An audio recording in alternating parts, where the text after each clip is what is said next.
오늘 우리에게 주시는 하나님 말씀은 사도행전 18장 1절부터 11절까지의 말씀입니다.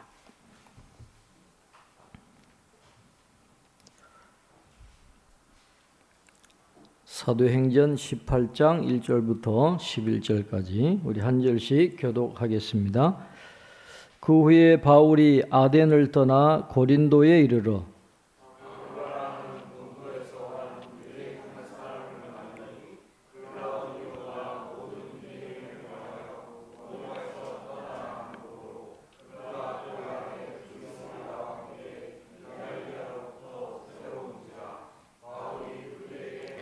생업이 같음으로 함께 살며 일을 하니 그 생업은 천막을 만드는 것이더라.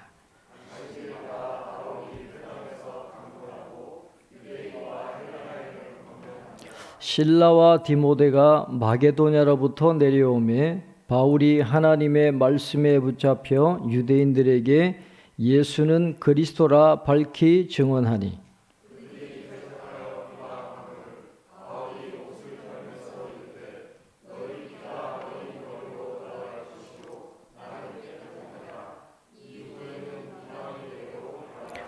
거기서 옮겨 하나님을 경외하는 디도 유스도라 하는 사람의 집에 들어가니 그 집은 회당 옆이라.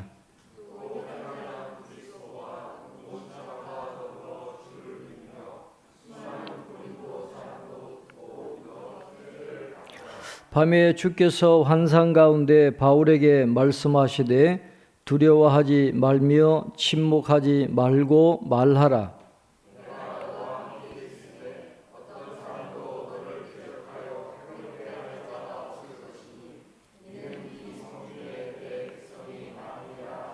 함께 봅니다.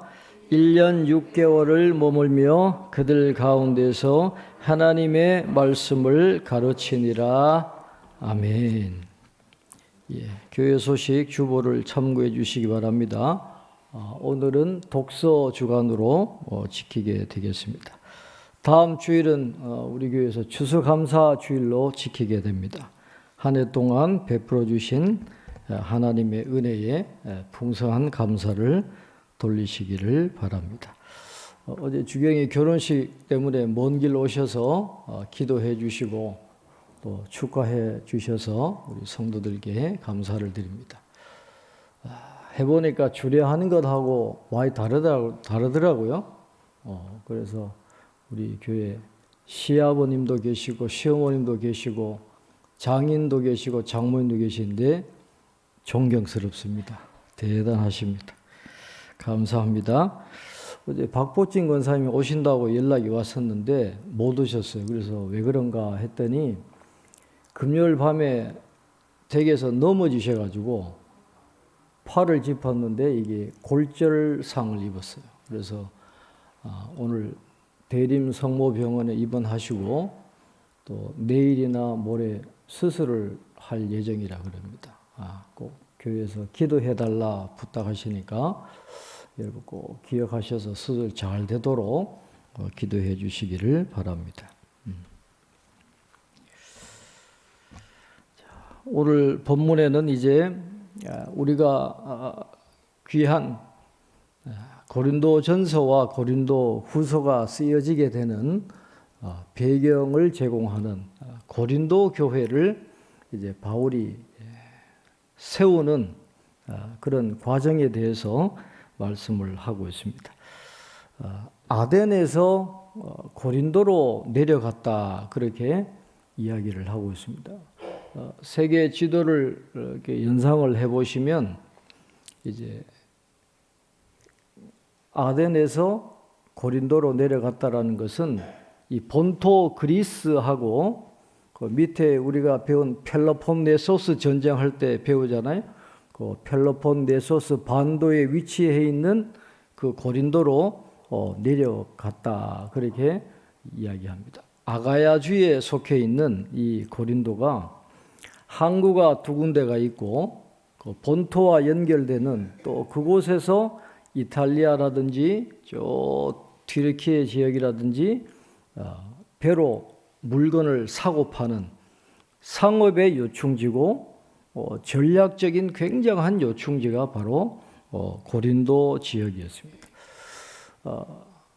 무너진 그 도시를 로마인들이 다시 재건했거든요. 그래서 바울이 이 고린도를 방문했을 당시에는 그리스풍의 도시가 아니라 완전히 이제 헬라 땅에 있지만 로마풍의 도시로 변모했던 그 지역을 이제 바울이 방문하게 된 것입니다.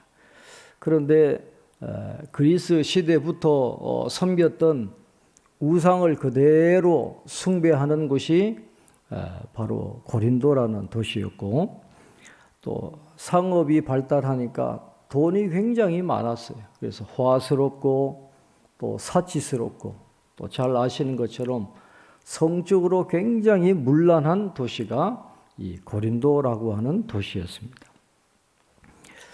고린도에는 그 두 항구가 있었어요. 그 왼쪽에는 레카이온, 서쪽에는 레카이온이라고 하는 항구가 있고, 그 다음에 동쪽에는 겐그레아라는 항구가 있었습니다.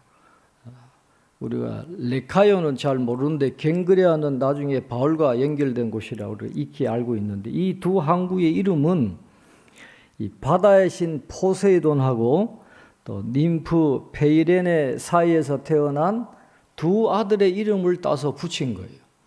이게 그냥 붙인 게 아니라 우상의 이름을 붙일 정도로 이 고린도라고 하는 도시는 우상의 영향력이 굉장히 컸던 도시였다. 그렇게 볼 수가 있습니다. 철학자 플라톤이 매춘부를 일컬을 때 고린도 여자다 그렇게 일컬었어요.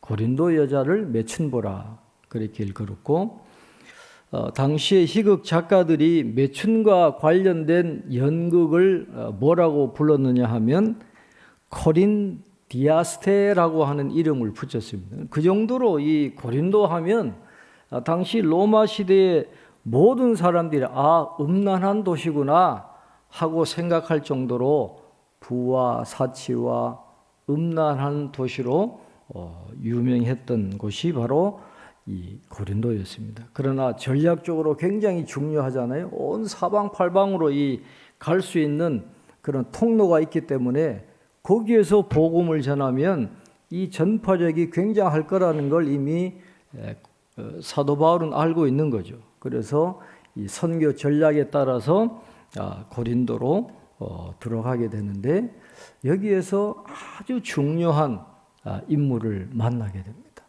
우리가 사도 바울의 선교 여정을 쭉 따라가다 보면 하나님이 적재적소에 적절한 때 적절한 장소에서 적절한 사람을 다 만나게 하시고 하나님이 다 세팅해 놓는 거예요. 바울이 개인이 잘나서 그런 게 아니라 이게 다 하나님이 다 도와주시고 세팅해 주셔가지고 바울이 선교 사역을 진행하는 것을 보게 되는데, 2절에 나오는 이 아굴라와 브리스길라 아주 유명한 부부잖아요. 글라우디오 황제가 로마에서 유대인들을 다 쫓아냅니다.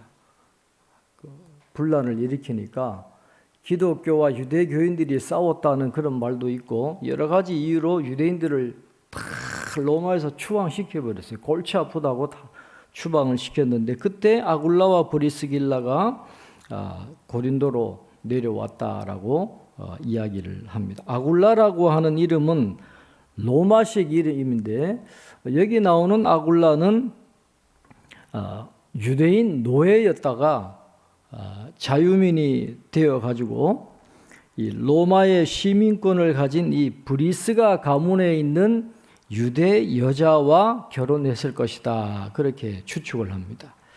이 브리스길라는 브리스가의 애칭이에요. 그 가문에 속해 있는 유대 여자와 결혼했는데, 아굴라에게는 기술이 있었어요. 이 천막을 만드는 기술을 갖고 있었고, 이 브리스길라라고 하는 이 여자는 돈이 있고 이 집안 연줄이 있는 거예요. 그래서 이 두 사람이 어떤 상사를 만들었다 그렇게 보고 있습니다. 그래서 그 지점이 로마에도 있고 고린도에도 있고 아마 에베소에서도 이 지점이 다 있었을 것이다. 그렇게 보고 있습니다. 그런데 이 아굴라와 브리스길라는 나중에 바울이 고백하는 것을 보면 바울의 목숨을 위해서 자기의 목까지도 내놓을 수 있는, 그러니까 예수 그리스도 안에서 바울의 중요한 동력자가 되는 이 바울의 동력자가 되는 이 아굴라와 브리스길라를 어디서 만나느냐? 바로 이 고린도에서 만나게 되는 것이죠. 3절에 보시면 생업이 같으므로 함께 살며 일을 하니 그 생업은 천막을 만드는 것이라. 유대인들은 그 기술을 하나씩 다 가르쳤다 그러잖아요. 그러니까 아굴라도 천막 만드는 기술을 배웠고 사도 바울도 천막 만드는 그런 기술을 배운 그런 사람이기 때문에 바울이 그것으로 찾아갑니다. 그곳에서 일을 하기 위해서 가게 되는데 그 부부가 그를 영접해 주죠. 그러니까 당시에 그 디아스포라 유대인들은 유대인이 오면 가족이라고 하는 그런 개념으로 접대하고 도와주는 게 의무라고 생각을 했습니다. 지금도 마찬가지예요. 유대인들은 세계 곳곳에 흩어져도 단결이 잘 돼요. 그리고 잘 삽니다, 걔들은. 그런 게 굉장히 잘 돼 있어요. 그래서 유대인인 바울이 오니까 이 아굴라와 브리스길라가 자기 집으로 영접하고 같이 거기서 일하면서 살아가도록 여건을 마련해 주는 것이죠. 자, 일자리가 생겼어요. 그러니까 평소에는 생계를 위해서 바울도 먹고 살아야 되니까 일하면서 또 4절에 보면 안식일마다 회당에서 강론하고 유대인과 헬라인을 건면하니라 그랬습니다. 그러니까 지금까지는 이제 본격적으로 아주 복음 전도 사역을 하지 않아요. 평일에는 일을 하고 안식일에만 복음을 전하는 어떻게 보면 굉장히 소극적인 그런 사역을 하고 있는데 그 이유는 실라와 디모데를 기다렸기 때문에 그렇다, 그렇게 이야기하고 있습니다. 마게도냐에 남겨놓았던 실라와 디모데가 와서 힘을 보태주면 본격적으로 사역을 할 수 있지만 아직까지 실라와 디모데가 오지 않은 상태예요. 고린도에 혼자 와 있으니까 또 일을 해야 되니까 평일에는 일하고 안식일에 이제 복음을 전하는 그런 사역을 하게 되는데, 그런데 두 사람이 고린도에 오면서 이제 본격적인 사역을 하게 된다라고 말씀을 하고 있습니다. 자, 5절 말씀 한번 우리 같이 읽겠습니다. 5절 함께 보겠습니다. 실라와 디모데가 마게도냐로부터 내려오매 바울이 하나님의 말씀에 붙잡혀 유대인들에게 예수는 그리스도라 밝히 증언하니 그랬습니다. 마게도냐는 그리스 북부 쪽이잖아요. 맨 처음에 유럽으로 건너갔을 때 빌립보하고 또 데살로니가 그 교회들이 있던 지역이 마게도냐인데, 디모데가 데살로니가 교회를 맡고 있다가 그 교회 소식을 가지고 지금 고린도에 도착을 하게 된 겁니다.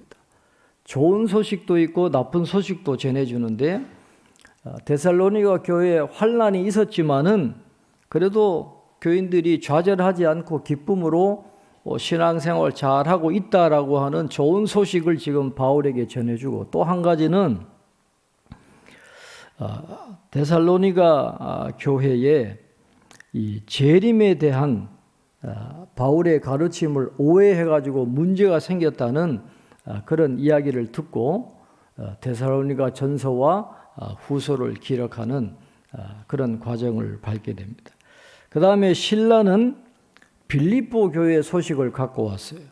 그런데 학자들은 추측하기를, 또 바울은 나중에 성경에 기록하고 있지만 소식만 갖고 온 게 아니라 헌금을 보내왔다, 그렇게 이야기해요. 데살로니가 교회도 선교비를 보내줬고 빌립보 교회도 선교비를 보내주게 됩니다. 그러니까 이제는 이 생업을 하면서 복음을 전하지 않아도 전적으로 복음 사역을 해도 될 정도로 헌금을 이 두 교회가 보내오게 된 것입니다.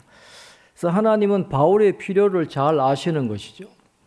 복음을 전할 때도 물질이 있어야 되니까 사도 바울도 인간이니까 생계를 해결하고 일을 해야 되잖아요. 그러니까 하나님은 그 필요에 맞게 전적으로 사역할 수 있도록 두 교회를 통해서 헌금을 보내줌으로, 선교비를 보내줌으로 이제 본격적으로 선교 사역을 하는데, 그 메시지가 뭡니까?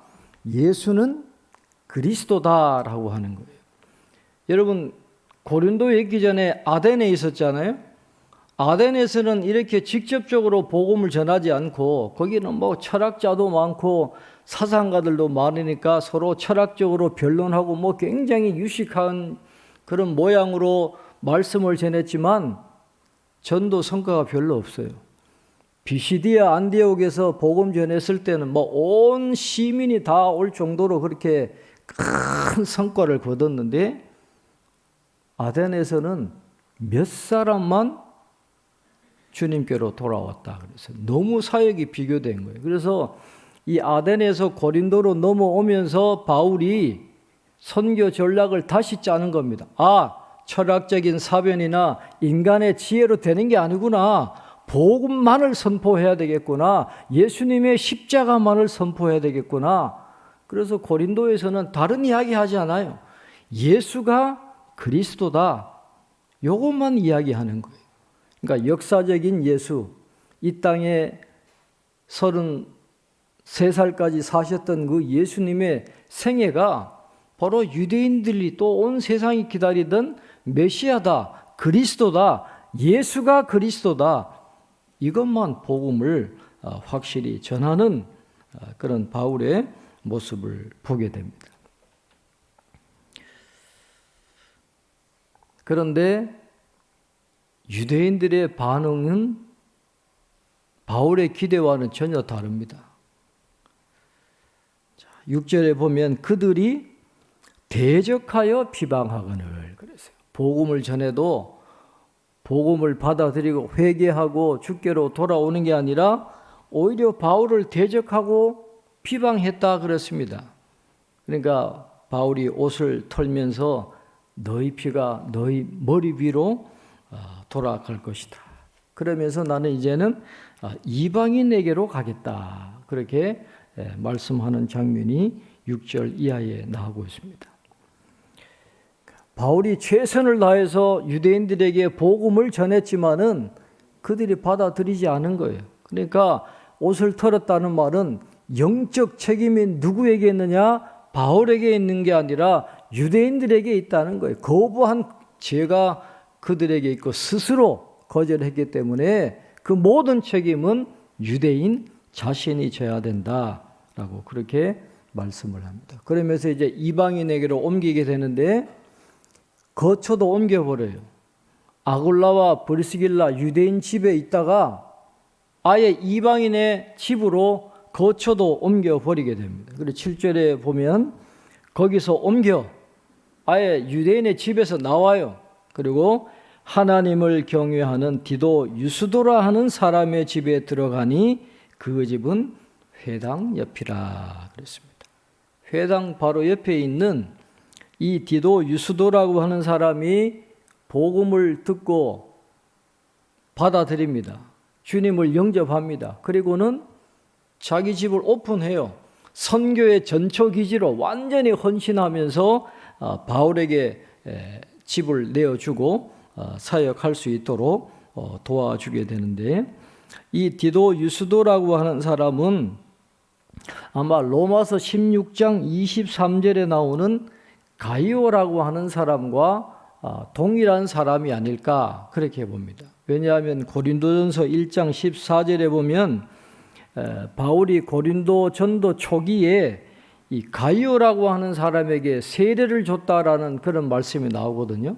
그래서 고린도에서 세례를 준 가이오가 바로 이 디도 유스도가 아닌가 그렇게 추측을 하고 있습니다. 그래서 이방인에게로 간다고 하면서 이방인의 집으로 갔고, 그 다음에 또 이 전도사에게 전환점이 되는 중요한 사건이 일어나게 되는 것입니다. 자, 우리 8절 한번 같이 읽겠습니다. 우리 8절입니다. 또 회당장 그리스도바가 온 집안과 더불어 주를 믿으며 수많은 고린도 사람도 듣고 믿어 세례를 받더라. 아멘. 이 유대 사회에 굉장히 파문을 끼칠 만한 일이 일어나게 되는 겁니다. 회당장이라고 하면 유대 사회를 이끌어가는 완전히 지도자거든요. 그런데 그 회당장인 이 그리스도라고 하는 사람이 자기뿐만 아니라 온 집안 사람들과 함께 주님을 믿고 세례를 받으니까 수많은 고린도 사람들이 거기에 영향을 받고 믿음의 사람을 되었다라고 하는 것을 오늘 본문은 우리에게 가르쳐 주고 있습니다.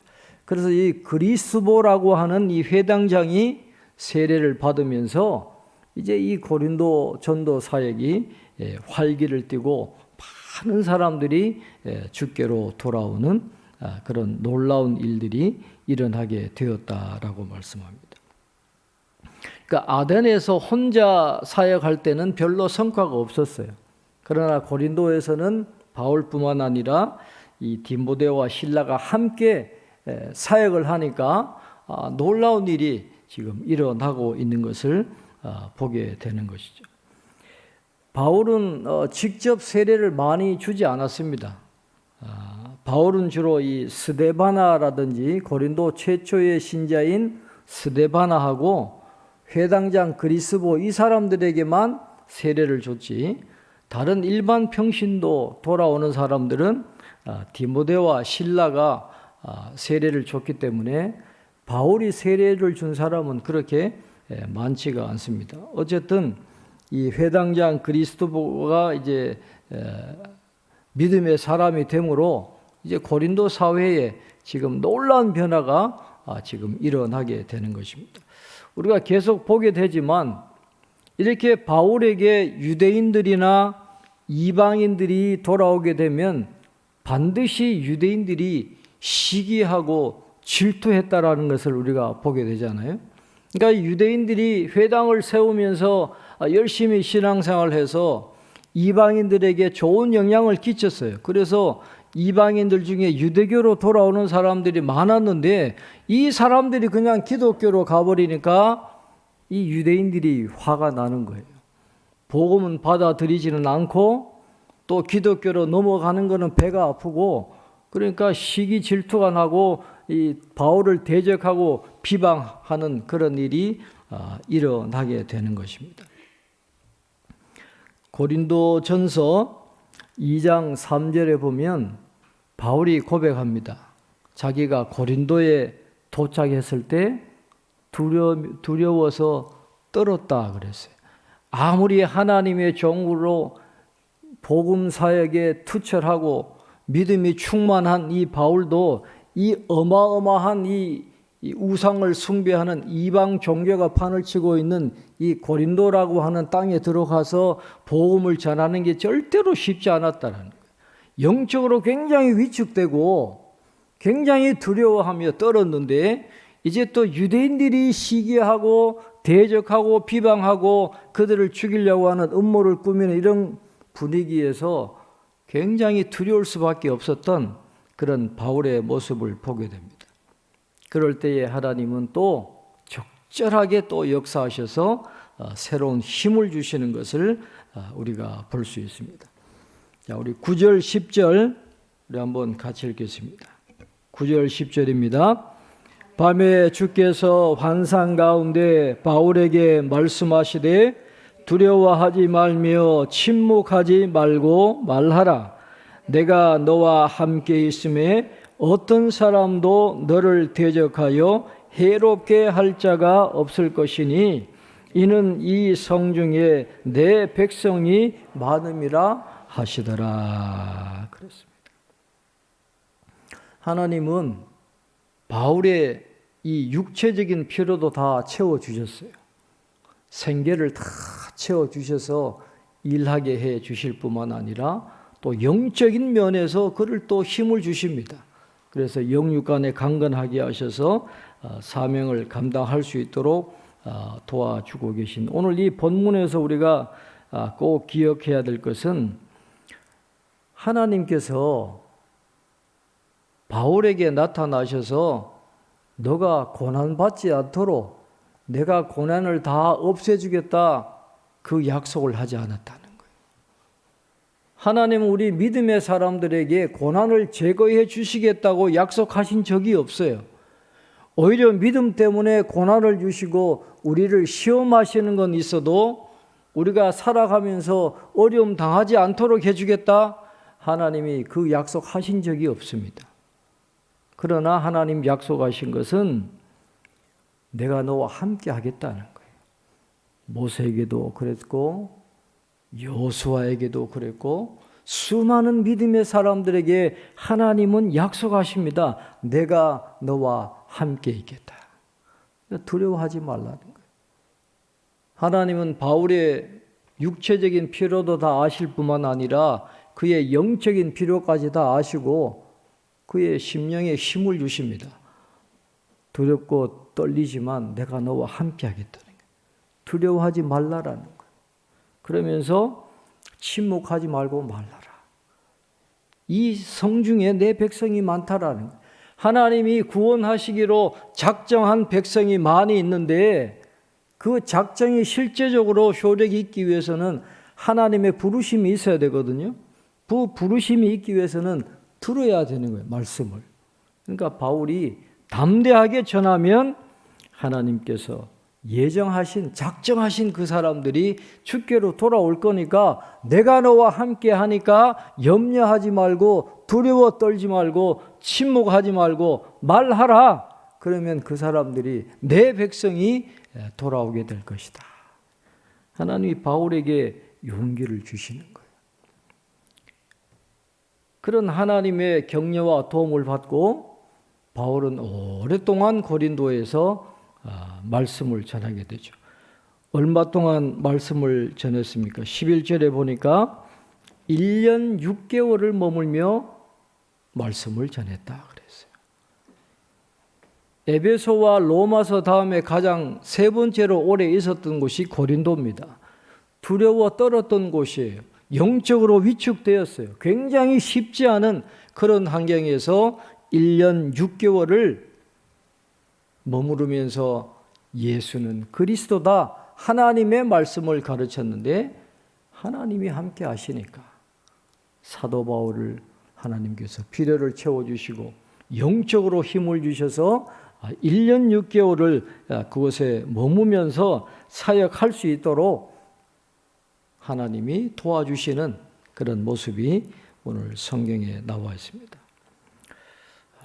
바울의 사역에 함께 하신 하나님, 내가 너와 함께 하겠다 약속하시고 길을 인도하시고 다 사람 동력자를 예비해 놓으시고 모든 것을 그 세팅에 놓으신 그 하나님의 은혜의 손길이 오늘 우리의 삶에도 함께 하실 줄로 믿습니다. 저도 지금까지 해외 가서도 사역하고 수많은 교회에서 수많은 사람들 만났지만 가는 곳마다 하나님이 다 세팅해 놓으셨어요. 적절한 때에 사람을 만나게 하시고 정착하게 하시고 교회를 개척하게 하시고 또 사역하게 하시는 그런 경험이 있기 때문에 바울의 경험이 곧 저의 경험입니다. 그리고 우리 성도님들의 경험이 되시기를 바랍니다. 인도해 주시고 필요를 채워주시고 고난 앞에 힘을 주셔서 넉넉히 이겨나갈 수 있도록 도와주시는 그런 은혜가 있기를 바라고 우리 찬양 한 곡 하고 하나님 그런 은혜를 주십시오. 원하고 바라고 기도합니다. 또 찬양하고 우리가 기도하면서 또 박복진 권사님 수술 잘 할 수 있도록 우리 함께 기도하도록 하겠습니다.